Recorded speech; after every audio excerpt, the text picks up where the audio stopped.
twilight of the gods nears, brother will kill brother. Families will be sundered by murder.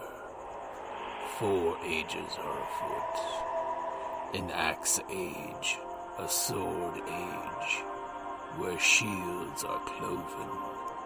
A wind age, a wolf age, where the world falls. No one shall be spared.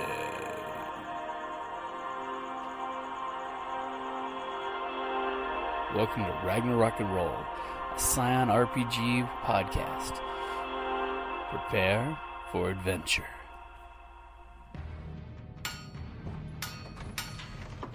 Down in the depths of the mountain, we dwarves spend our time forging powerful weapons, mining precious gems and metals, and feasting like kings. But after a day of digging for the next Arkenstone, this dwarf likes to come home to a package full of loot. Dungeon Crate is a monthly subscription box service forged specifically for RPG and tabletop gamers. Miniatures, dice, tokens, coins, maps, modules, terrain pieces, handcrafted items, RPG jewelry, and more are yours for only a few gold per month. You even get a digital crate along with a physical one as an added bonus. So are you brave enough to reward yourself with a Dungeon Crate? By Morden's beard, I hope so! DungeonCrate.com. Let the adventure begin!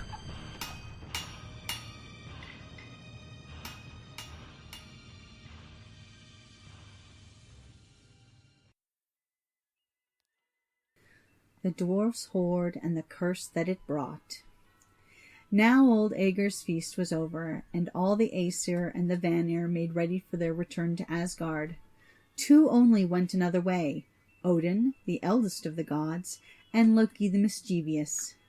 Loki and Odin laid aside all that they had kept of the divine power and the divine strength. They were going into the world of men, and they would be as men merely.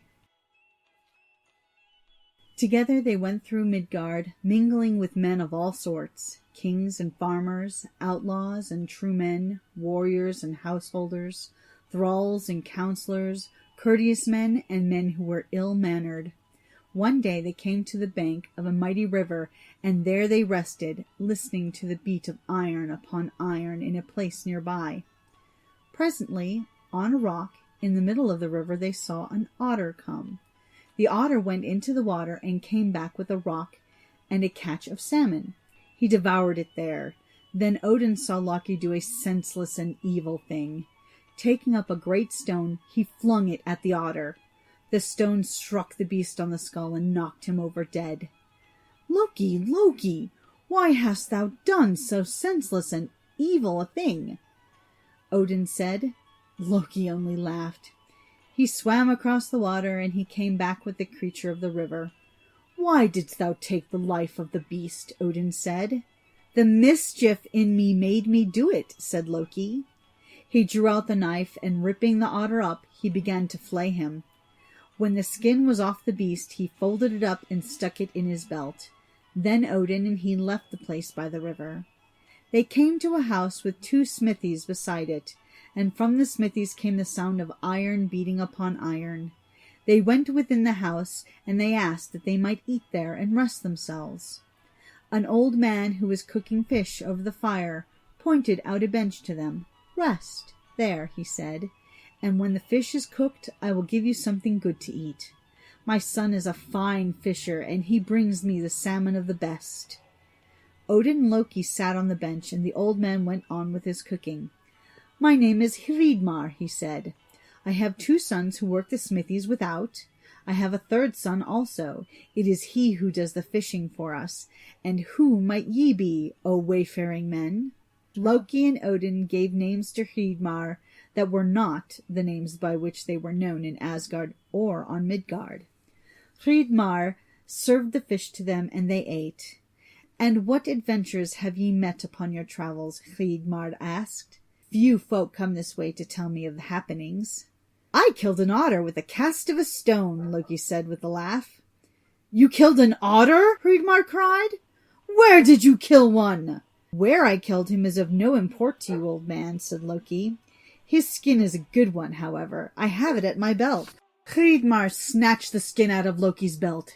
As soon as he held the skin before his eyes, he shrieked out, "Fafnir! Regan! My sons! Come here and bring the thralls of your smithies! Come, come, come!" "Why dost thou make such an outcry, old man?" asked Odin. "Ye have slain my son Otter," shrieked the old man. "This, in my hands, is the skin of my son." As Hreidmar said this, 2 young men bearing the 4 hammers of the smithies came in, followed by the thralls. "Strike these men dead with your 4 hammers, O Fafnir, O Regan!" their father cried. "Otter, who used to stay in the river, and whom I changed by enchantment into a river beast that he might fish for me, has been slain by these men." "Peace," said Odin. "We have slain thy son, it would seem, but it is unwittingly that we did the deed. We will give a recompense for the death of thy son." "What recompense will ye give?" said Hreidmar, looking at Odin with eyes that were small and sharp. Then did Odin, the eldest of the gods, say a word that was unworthy of his wisdom and his power. He might have said, "I will bring thee a draught of Mimrir's well as recompense for thy son's death," but instead of thinking of wisdom, Odin Allfather thought of gold. "Set a price on the life of thy son, and we will pay that price in gold," he said. "Maybe ye are great kings traveling through the world," Hreidmar said. "If ye are, ye will have to find gold that will cover every hair upon the skin of him whom ye have killed." Then did Odin, his mind being fixed upon the gold, think upon a certain treasure, a treasure that was guarded by a dwarf. No other treasure in the 9 worlds would be great enough to make the recompense that Hreidmar asked. He thought upon this treasure, and he thought on how it might be taken, and yet he was ashamed of his thought. "Dost thou, Loki, know of Andvari's hoard?" he said. "I know of it," said Loki sharply, "and I know where it is hidden.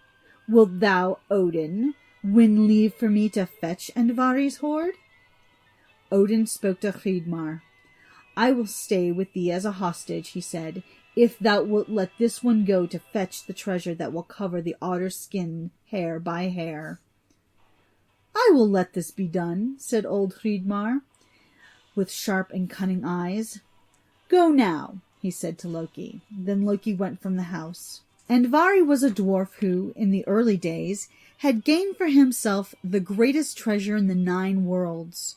So that he might guard his treasure unceasingly, he changed himself into a fish, into a pike, and he swam in the water before the cave where the hoard was hidden. All in Asgard knew of the dwarf and of the hoard he guarded, and there was a thought amongst all of those the hoard was not to be meddled with, and that some evil was joined to it.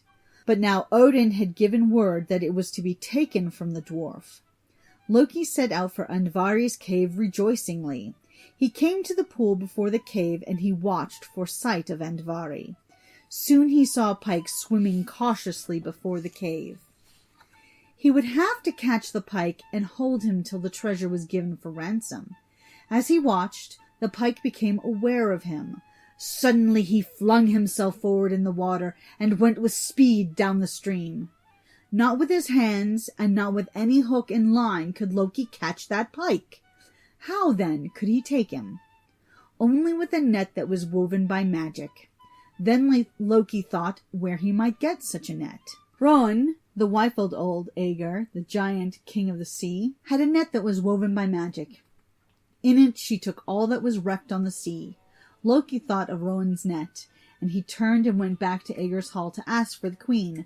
But Rowan was seldom in her husband's dwelling. She was now down by the rocks of the sea. He found Rowan, the cold queen, standing in the flow of the sea, drawing out the depths of the net as she held it in her hands, every piece of treasure that was washed that way.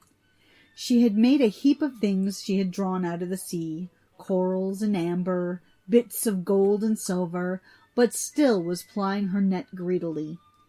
"Thou knowst me, Aegir's wife," said Loki to her. "I know thee, Loki," said Queen Rowan. "Lend me thy net," said Loki. "That I will not do," said Queen Rowan. "Lend me thy net? that I may catch Andvari the dwarf, who boasts that he has greater treasure than ever thou wilt take out of the sea, said Loki. The cold queen of the sea ceased plying her net. She looked at Loki steadily. Yes, if he were going to catch Andvari, she could lend her net to him.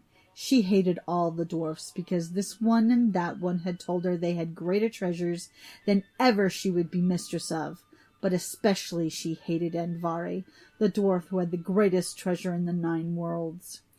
There is nothing more to gather here, she said, and if thou wilt swear to bring me back my net by morning, I shall lend it to you. I swear by the sparks of Muspelheim that I will bring thy net back to thee by tomorrow, O Queen of Aegir, Loki cried. Then Rowan put into his hands the magic net. Back, then, he went to where the dwarf, transformed, was guarding the wondrous hoard. Dark was the pool in which Andvari floated as a pike. Dark it was, but to him it was all golden with the light of his wondrous treasure. For the sake of his hoard, he had given up his companionship with the dwarves, and his delight in making and shaping the things of their workmanship. For the sake of his hoard, he had taken on himself the dumbness and deafness of a fish. Now, as he swam about before the cave, he was aware again of a shadow above him. He slipped toward the shadow of the bank. Then, as he turned round, he saw a net sweeping toward him. He sank down in the water, but the magic net had spread out and he sank into its meshes. Suddenly, he was out of the water and was left gasping on the bank. He would have died if he had not undone his transformation. Soon he appeared as a dwarf. Andvari, you are caught. It is one of the Aesir who has taken you, he heard his captor say. Loki, he gasped. Thou art caught, and shall be held, Loki said. It is the will of the Aesir that you give up thy hoard to me. My hoard? My hoard? The dwarf shouted. Never will I give up my hoard. I hold thee till thou givest to me, said Loki. Unjust! Unjust! Shouted Andvari. It is only thou, Loki, who art unjust. I will go to the throne of Odin, and I will have Odin punish thee for striving to rob me of my treasure. Odin has sent me to fetch thy hoard to him, said Loki. Can it be that all the Aesir are unjust? Ah, yes. In the beginning of things they cheated the giant who built the wall around their city. The Aesir are unjust. Loki had Andvari in his power, and after the dwarf had raged against him and defied him, he tormented him. At last, trembling with rage, and with his face covered in tears, Andvari took Loki into his cavern, and turning a rock aside, showed him the mass of gold and gems that was his hoard. At once Loki began to gather into the magic net lumps and ingots and circlets of gold with gems that were rubies and sapphires and emeralds. He saw Andvari snatch at something from the heap, but he had made no sign of marking it. At last all was gathered into the net, and Loki stood there ready to bear the dwarf's hoard away. There is one more thing to be given, said Loki. The ring that you, Andvari, snatched from the heap. I snatched nothing, said the dwarf. But he shook with anger, and his teeth gnashed together, and froth came on his lips. I snatched nothing from the heap.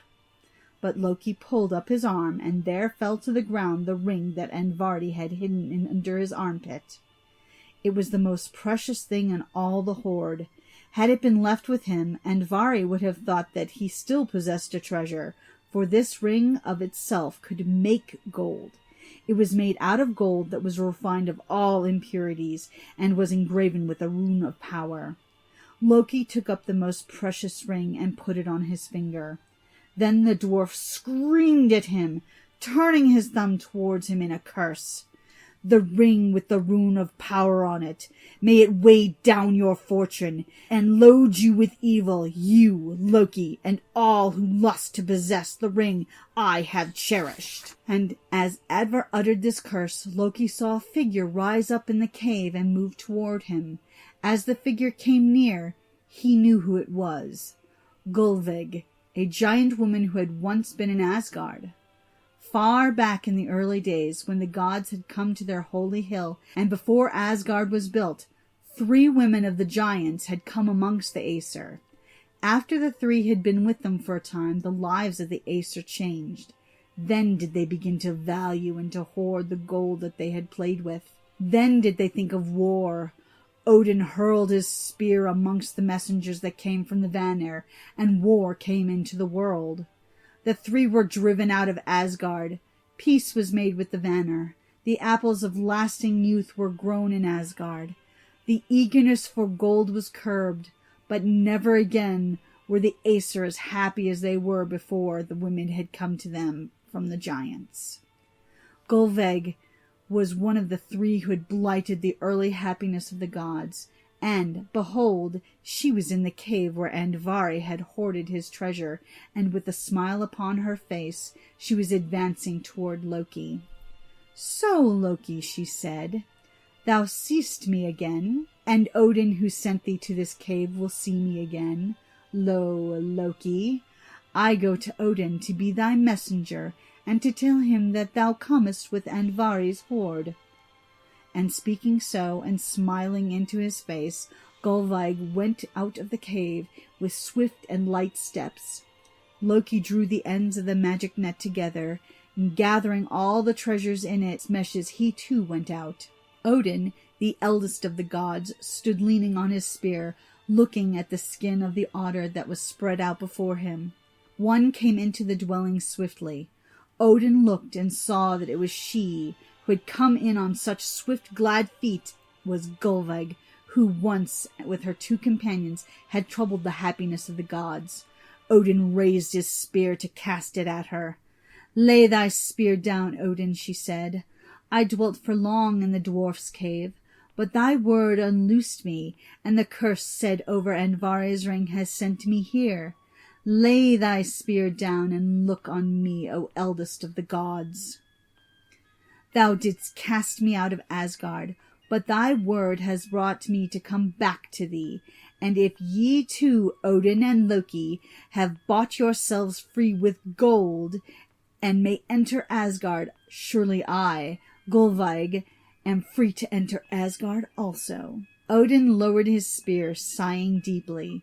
"Surely it is so, Gullveig," he said. "I may not forbid thee to enter Asgard. Would I had thought of giving the man Kvasir's mead or Mimir's well water rather than this gold as a recompense." As they spoke, Loki came into Hreidmar's dwelling. He laid on the floor the magic net.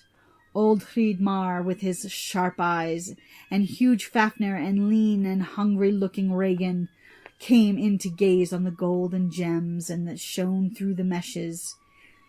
They began to push each other away from gazing at the gold. Then Hreidmar cried out, "No one may be here but these 2 kings and I, while we measure out the gold and gems, and see whether the recompense will be sufficient. Go without, sons of mine." With shaking hands, old Hreidmar spread out the skin that once covered his son. He drew out the ears and the tail and the paws so that every single hair could be shown. For long he was on his hands and knees with his sharp eyes, searching over every line of skin, and still on his knees he said, "Begin now, O kings, and cover with a gem or a piece of gold every hair on the skin that was my son's." Odin stood leaning on his spear, watching the golden gems being paid out. Loki took the gold, the ingots, the lumps, and the circlets. He took the gems, the rubies, and the emeralds, and the sapphires, and he began to place them over each hair. Soon the middle of the skin was all covered. Then he put the gems and the gold over the paws and the tail. Soon the otter skin was so glittering that one would think that it could light up the world. And still Loki went on finding a place where a gem or a piece of gold might be put. At last he stood up. Every gem and every piece of gold had been taken out of the net, and every hair on the otter's skin had been covered with a gem or a piece of gold. And still old Hreidmar, on his hands and knees, was peering over the skin, searching for a hair that was not covered. At last he lifted himself upon his knees. His mouth was open, but he was speechless. He touched Odin on the knees, and when Odin bent down, he showed him a hair upon the lip that was left uncovered. "What meanest thou?" Loki cried, turning upon the crouching man. "Your ransom is not paid yet. Look, here is still a hair uncovered. You may not go until every hair is covered with a gold or a gem." "Peace, old man," said Loki roughly. "All the Dwarfs Horde has been given thee." "Ye may not go until every hair is covered," Hreidmar said again. "There is no more gold or gems," Loki answered. "Then ye may not go," cried Hreidmar, springing up. It was true. Odin and Loki might not leave that dwelling until the recompense they had agreed to was paid in full. Where now would the Aesir go for gold? And then Odin saw the gleam of gold on Loki's finger. It was the ring that he had forced from Andvari. "Thy finger ring," said Odin. "Put thy finger ring over the hair on the otter's skin." Loki took off the ring that was engraved with the rune of power, and he put it on the lip hair of the otter's skin.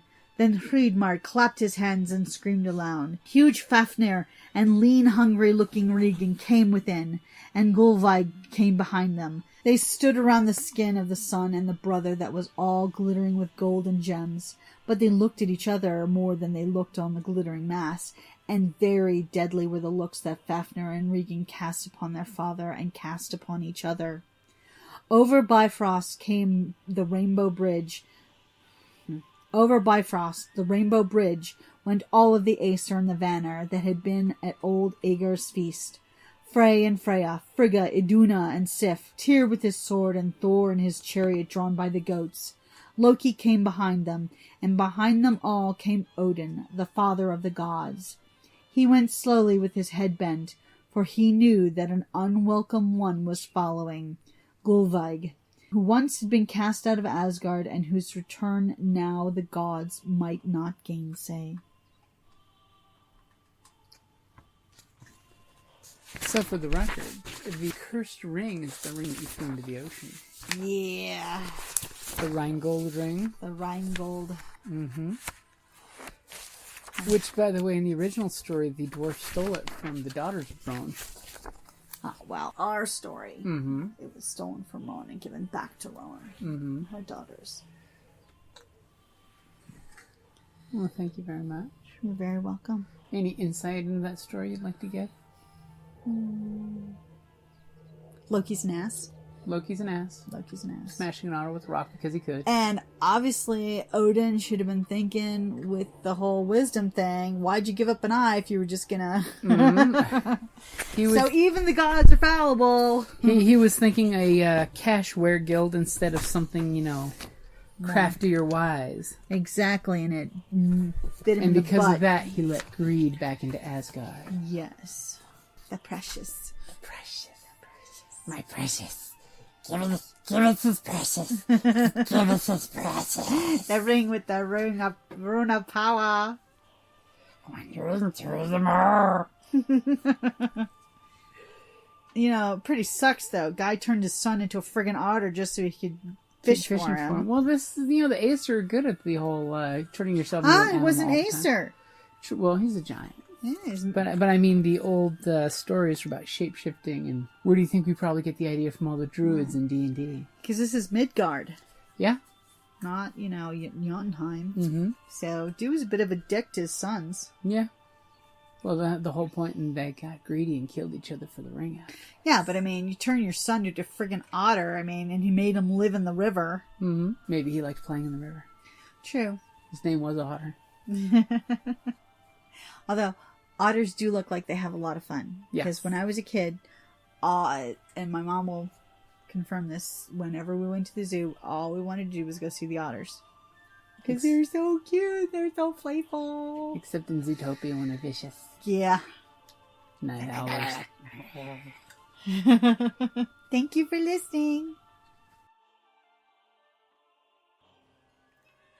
Hi, this is Kelly, aka Trixie from Ragnarok and Roll, a Scion to Ragnarok story, and Tilda Wimblewick from D&D Journey of the 5th Edition. First off, I would just like to say thank you to everyone for listening to our varied adventures, as well as for rating us on iTunes and rpgpodcast.com. If you haven't rated us yet, we would greatly appreciate it if you could. And if you're looking for more ways to support our efforts, we are now on Patreon, a great site where you can help us continue making more podcasts, as well as some special surprises for our patrons. If you can, please look us up at www.patreon.com/cppn. Every little bit helps. And again, thank you for listening. Hi, this is Jim from Ragnarok and Roll, a Scion Hero to Ragnarok podcast, and the Creative Play and Podcast Network. And I'd just like to say thank you for listening, and may fate always be on your side.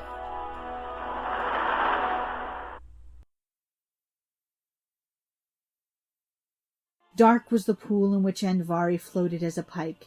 Dark it was, but to him it was all golden with the light of his wondrous treasure. Treasure. Treasure. Treasure. Treasure.